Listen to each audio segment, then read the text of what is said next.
Assalamu alaikum.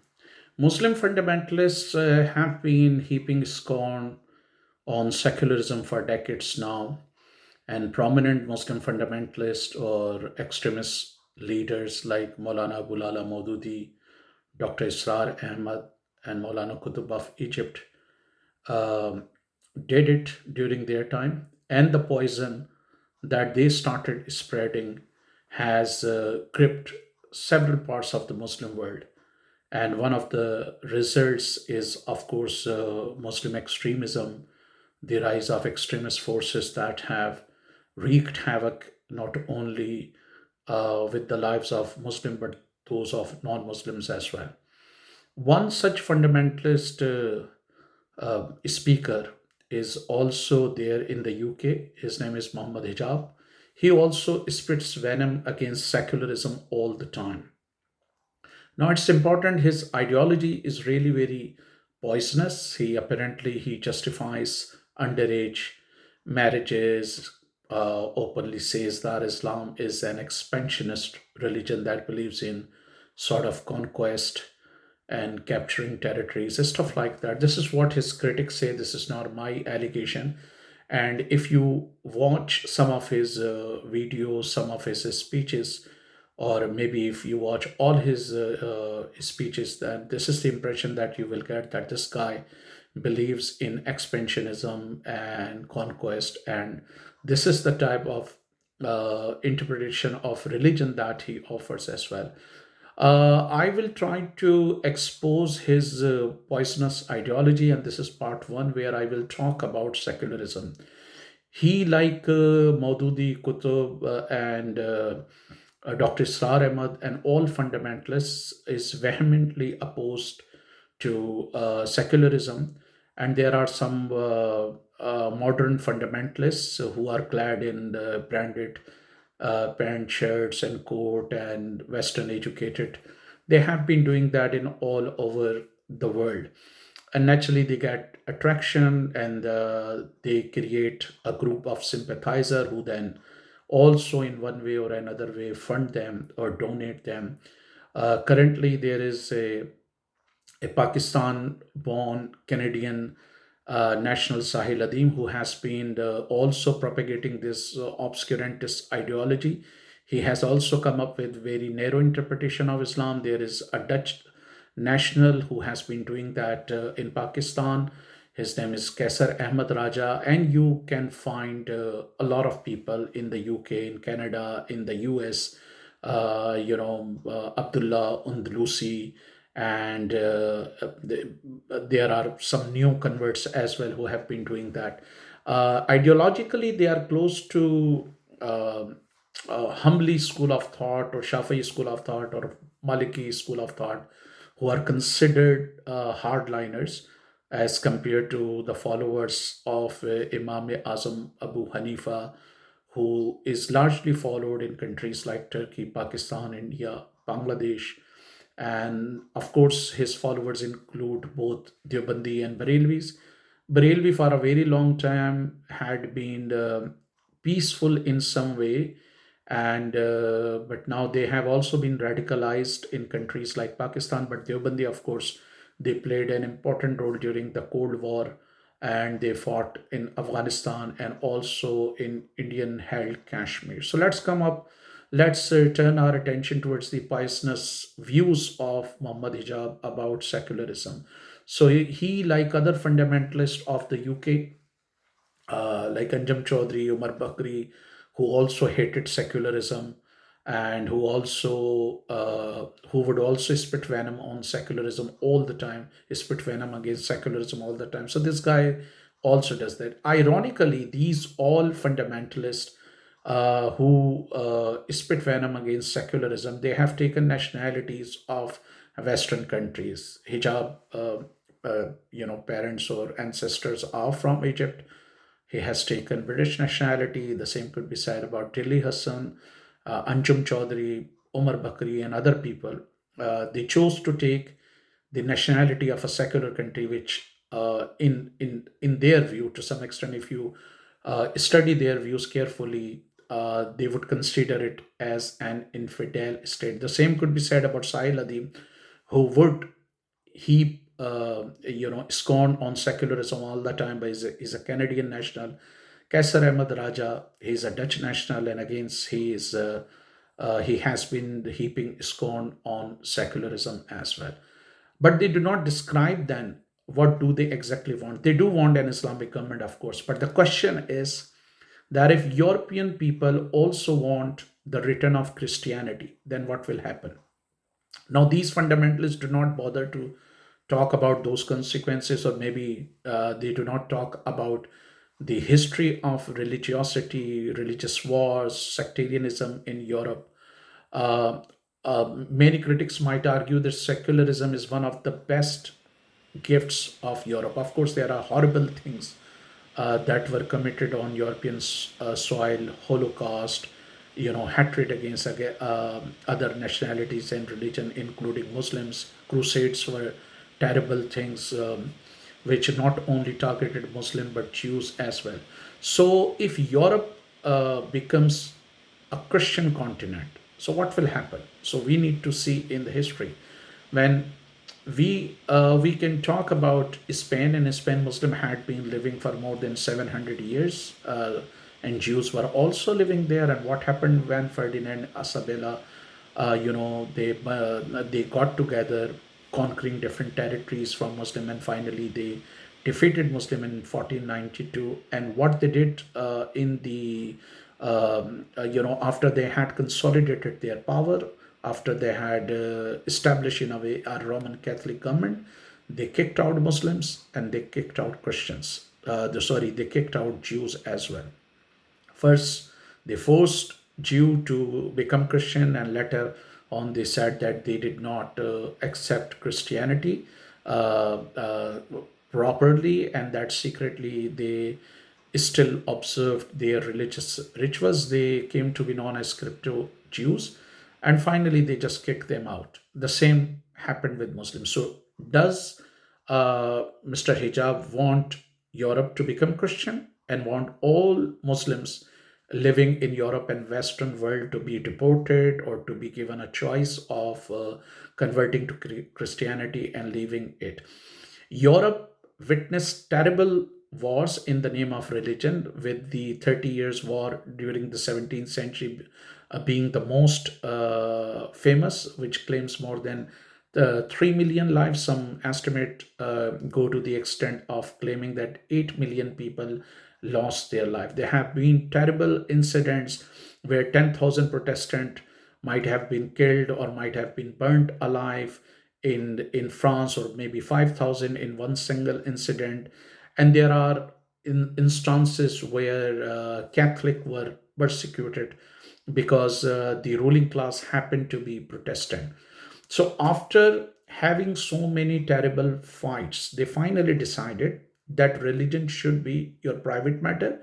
And if you want to make it to the power corridors of any country, if you want to be a bureaucrat, if you want to be a top judge, if you want to be a military general, all you have to do is to meet a certain criteria. So secularism basically says that you are free to go to your church, to your synagogues, to your mosque, to your temples, to your gurdwara, to your fire worshipping place. But most of the fundamentalists, Muslim fundamentalists, Maulana Maududi being the first, tried to give an impression that secularism amounts to atheism, that it spreads atheism, which is an outright lie. In reality, secularism says that no matter what is your religion, that's your personal matter, and state has nothing to do with it. Because when state meddled with the affairs of religion, we witness terrible wars between Roman Catholic and Protestant,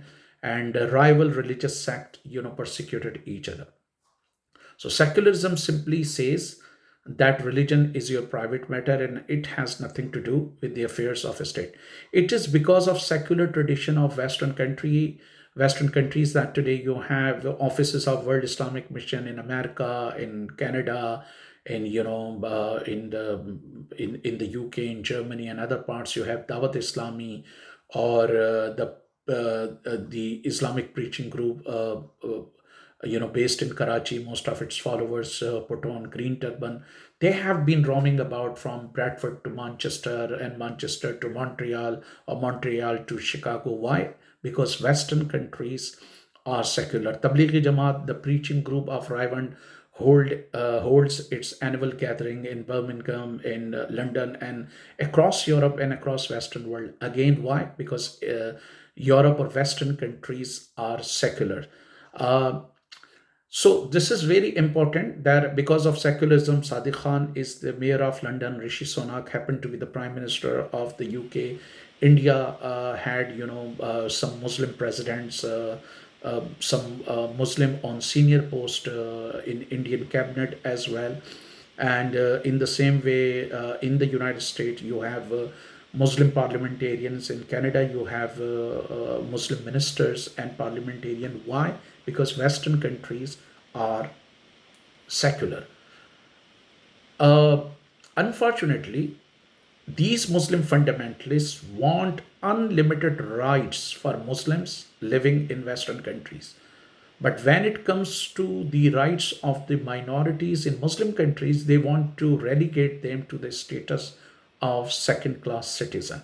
They do not want them to be prime minister, to be president, to be army chief of the army, or speaker of the national assembly, or holding key post in bureaucracy.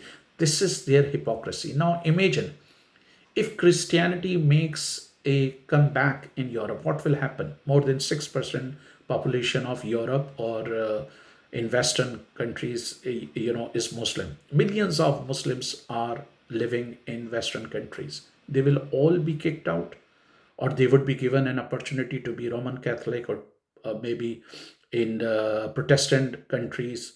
If the state becomes religious, then of course it's going to be a Protestant state. If there is Hindutva or a Hindu government in India, what will happen to more than 200 million Muslims? They would be treated like Shudar and Malich, because naturally then Hindu Pandit will interpret religion. It won't be Indian constitution that would be regulating the lives of its citizen. It would be Hindu ideology, maybe the dominant ideology of Manu Samarthi that validates caste system and a conservative interpretation. Again, this is one of the interpretations of Hinduism, because there are so many Hindus who do not believe in such caste system, who believe in secularism, who believe that all the citizens of a country should be treated in a fair way. So, but if hardliner Hindus make it to the power corridors of New Delhi, the real Hindu Pandit with their conservative interpretation of religion, then Muslim will be relegated to the status of second class citizen. They would be considered Shudar or Malich. So this is what people like Muhammad Hijab wants. So that's very interesting. Another problem is you cannot impose religion. There cannot be a religious state. Why? Because in secular matter, in mundane matters, in worldly affairs, you can evolve a consensus. Like every citizen might say that education should be free, health should be free, everyone should have access to pure drinking water, to housing, to treatment, the government should provide jobs, everyone would agree. But if you have a religious state, for instance, talking about Muslim context, according to Ibn Taymiyyah, Shiite more or less are infidels. Barelvis who go to Shrine more or less infidels. Druze and Ismailis more or less infidels. And most of the mullah consider, those who go to Shrine or say, Ya Rasulallah al Madad, O Muhammad, peace be upon him, help, or O Ali, help, or those who believe that Muhammad had ilmul ghaib, or the knowledge, the hidden knowledge. According to Deobandi, they are outside of Islam. The Wahhabi also believe that. They also consider Barelvi more or less beyond the boundaries of Islam or outside Islam. Barelvi hold the same belief about Deobandi and Wahhabi. And that's why, if you look at these all mullahs, Maulana Maududi, Maulana Dr. Israr Ahmad, Rashid Gangohi, Qasim Nanatawi, Abdul Wahab Najdi, in the same way, Maulana Yusuf Ladhianvi, Mufti Nizamuddin Shamzai, Maulana Ahmad Raza Khasa Barelvi, all the mullah have issued fatwa or religious degree against one another, declaring other as infidel. Some went to the extent of declaring Maududi as a blasphemer because he used some allegedly. This is not my allegation, but this is what Barelvi believed, that he called Muhammad peace be upon him a shepherd. So that's why they said that he, in a way, insulted him. So you can evolve a consensus on religious on mundane matters, on worldly matters, on secular matters, but how can you evolve consensus on religious matter? If a Barelvi says that I have divorced my wife and I will do halala, halala is a system under religion, like according to Barelvi sect, that if you have divorced your wife and if you want to remarry her, then you will have her married another person. He will spend nights with her, and maybe after some time, if he willingly divorces her, then you can marry her back. According to Wahhabi, this amounts to prostitution. So now, if a Barelvi says, I want to have halala for my wife, it means I want my wife to marry someone else whom I have divorced, and then after some time she should come back to me if he has divorced her. The Wahhabi would say it is prostitution. What will happen then?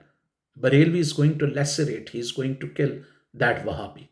In the same way, if Barelvi come into power, they might force everyone to put on green turban. If Deobandi come into power, they might force everyone to put on white turban. If Shiite come into power, they might force everyone to put on black turban.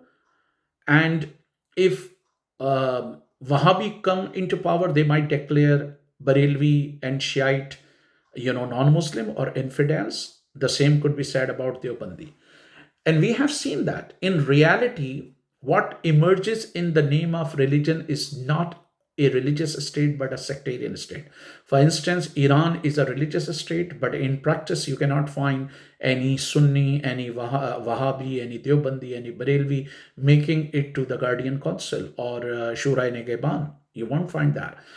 In the same way, so it is confined to Shiite. The government of Afghan Taliban, especially during the decade of 1990s, it was essentially a Deobandi government having no Barelvi, no Shiite, no no other sect as well. It was confined to their shura consisted of Deobandis as well. Saudi Arabia has been a religious state for a long time now. Mohammed bin Salman is trying to change the type of religious interpretation that used to grip the minds of people. But for a very long time, essentially, it was a Wahhabi state, and you would not find Barelvi, Deobandi, or Shiite in the Shura. This is not confined to Muslims only. You can look at Vatican City. Vatican City is a religious state, but essentially it is a state of Catholic. The state of Isabella and Ferdinand, it was a Catholic state. Essentially, it was Catholic, and for a very long time, religious beliefs of Protestant gripped the mind of people in the UK and the United States. For a very long time, most of the American presidents have been Protestants, and Protestants also constitutionally enjoy more rights in the UK, especially Protestant clergy as compared to Catholic clergy in the UK. So, what emerges in the name of religion is a sectarian state. That's why when Daesh or Islamic State, the terrorist group that killed tens of thousands of people in Iraq and Syria, when they imposed their Islamic government, they killed Barelvis, they killed Druze, they killed Shiite, they killed Alawite. They did not believe in in saints and mystic, and they wanted those who go to shrines or who believed in mysticism to be killed. So we can clearly see that what emerges in the name of religion is uh, a sectarian state. So, Muhammad Hijab's ideology, his poison against secularism, is very dangerous. It's contaminating the minds of Muslim youth. There are Muslim historians who argue that Misake Medina or the contract of Medina was secular in its essence because Muhammad, peace be upon him, granted complete religious freedom to Jews, and some historian claims that the Misake Medina or the contract of Medina went to the extent of declaring all the inhabitants of Medina part of Ummah, or a sort of a nation, a sort of group. So the problem is that this is one of the interpretations of religion. If there can be an interpretation of Islam, where Barelvi declares, Barelvis declare Deobandi kafir or infidel. Deobandi do the same. Shiite declare Wahhabi kafir or infidel, and Wahhabi do the same against Shiite.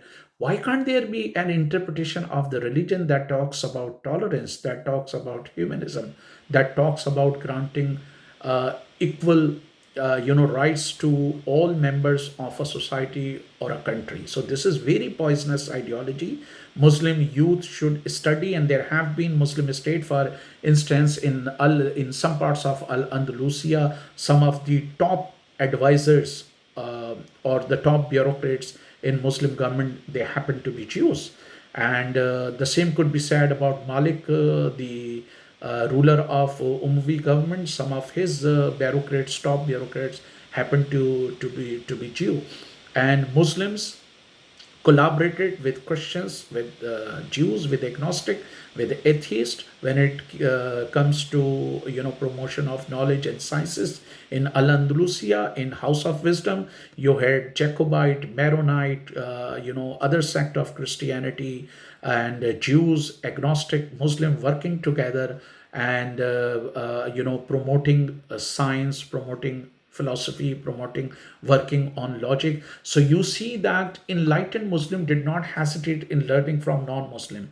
For instance, Al-Khwarizmi and other people might be known for their mathematical skills, but in reality, Muslim learned mathematics from Brahma Gupta. They translated hundreds of books of the Greek philosophers. Ibn Rushd was considered one, Ibn Rushd or Averroes was considered one of the authorities on Aristotle. The same could be said about Ibn Sina. Al-Farabi used to be considered one of the authorities on Plato. So we have so many Muslim philosophers who learned and who did not believe in this narrow interpretation of religion that people like Muhammad Hijab and fundamentalists all over the world are promoting. So Muslim youth living in Western countries must be aware of the poisonous ideology of people like Muhammad Hijab, and they must uh, critically think about the benefits of secularism. They should struggle to impose secularism in Muslim countries as well, so that Christians in Nigeria, Alawite in Syria, or non-Muslim in other parts of Muslim world are not targeted. Some Muslim countries have already learned the lessons, and they are planning to give up this orthodox or conservative interpretation of religion. So it's important to be aware of the poisonous ideology of Muhammad Hijab that spits venom on secularism, and in reality, the salvation of Muslim living in Western countries lies in secularism, and they should make efforts to ensure that non-Muslims living in Muslim states also enjoy equal rights, and they should be considered equal citizen as Muslim are considered equal citizen in Western countries.